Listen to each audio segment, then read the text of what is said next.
I'm essentially self-taught in that the studies I made at university have been in different areas, in English and literature and philosophy and in computer science.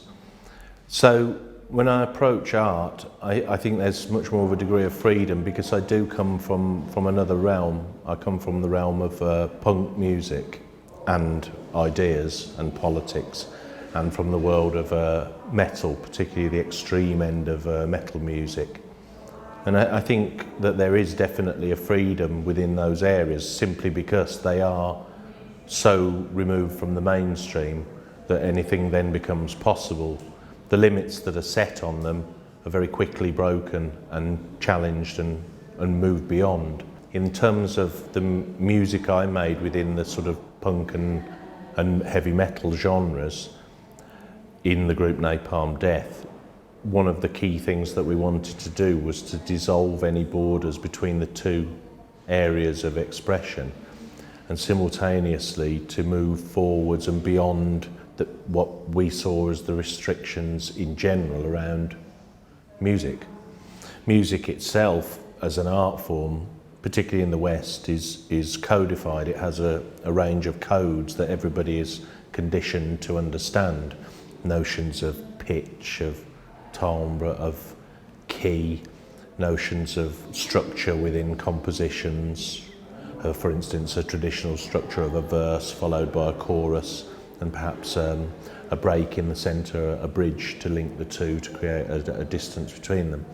And one of the things that we did in Napalm Death was to try and dissolve that completely, and part of that was through velocity in terms of the speed at which we played, and another element of it was through the use of distortion, both on the instruments and also the voice itself.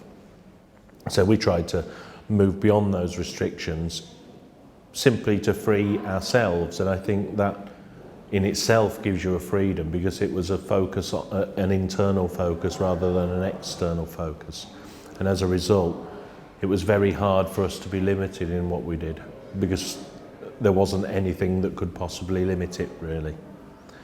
You know, if we were told we couldn't play, we would go and play somewhere else. We would make it happen ourselves, and so because we were outside of the mainstream system and channels, then we could do whatever we liked. The piece which I've developed for the Altars of Madness exhibition at Casino Luxembourg is an installation. In essence, it combines different types of media into one object. To look at it on its basic level, it's a wooden construction, a shed with a door and a window. Within it, there are a series of plastic containers that contain bottles filled with liquid. And then periodically sound emanates from that structure. In terms of the processes that led me to create that, I was looking at politics in England. And politics in England for me is a strand that's been very strong in my relationship with metal. And that's why I wanted to bring this piece to the exhibition, because of that focus on artworks that have stemmed from or been informed by extreme metal in particular. I've always felt that music is by nature political, that all music is political, whether it feels it is or not. By its very nature it is. And certainly in Napalm Death, one of the key drives was to express an idea that was politically informed. And the shed is often referred to in humorous terms as something that many people want in their gardens as part of their lifestyle.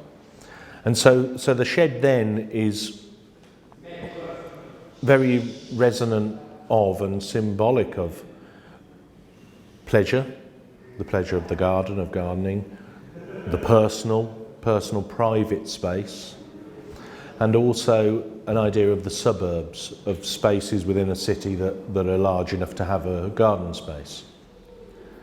Simultaneously in England, garden sheds have been used to store petrol bombs during rioting.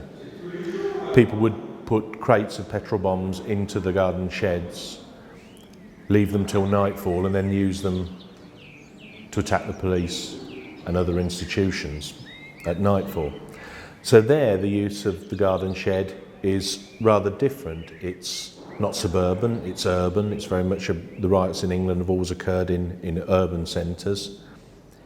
It's no longer private, it's public. It operates in the public sphere with a range of people. And to some extent, it's not necessarily about pleasure.